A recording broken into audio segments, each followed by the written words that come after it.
এই মাঠেই কিছুক্ষণ আগে বাংলাদেশ এবং আর্জেন্টিনার খেলা শেষ হয়েছে। এর আগে বাংলাদেশ এবং ব্রাজিলের একটা ম্যাচ শেষ হয়েছিল, সেটার ফলাফল ছিল 4-0। তবে আজকে বাংলাদেশ আর্জেন্টিনার বিপক্ষে ঘুরে দাঁড়িয়েছে। লিওনেল মেসির দেশ থেকে আসা আর্জেন্টিনার দল আজকে বাংলাদেশের সাথে ড্র করে বাসায় গিয়েছে। বাংলাদেশকে হারাতে পারেনি, বাংলাদেশ তাদের সাথে লড়াকুভাবে ড্র করে ম্যাচটা দিয়ে, যদিও বাংলাদেশের জেতার কথা ছিল, একটা গোল হয়েছে, সেটা অফসাইড হয়েছে।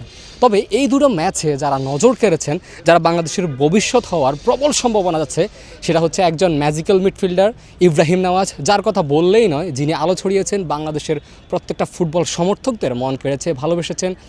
তারপরে আরেকজনের কথা না বললেই নয়, যিনি হচ্ছেন ক্যাসপার হক, যিনি বাংলাদেশের ডিফেন্স লাইনে দেওয়াল হয়ে দাঁড়িয়েছিলেন, যার কথা বললেই হয়তো বাংলাদেশ ভবিষ্যতের বাংলাদেশ জাতীয় দলের একজন সেন্টার ব্যাক আমরা পেয়ে গিয়েছি, ডিফেন্স একদম ভালো ফুটবলার পেয়ে গিয়েছি বলাই যায়। বিতিশক সাকমা আজকের ম্যাচে খানিকটা চন্দ্রহারা ছিলেন, তবে আগের ম্যাচে দুর্দান্ত পারফর্ম করেছেন। তাকে হয়তো আমরা ইনশাল্লাহ খুব ভালো করতে দেখব, এবং বাংলাদেশ ন্যাশনাল টিমে ইতিমধ্যে আমরা এই তিনজন ফুটবলারকে দেখতে চাই।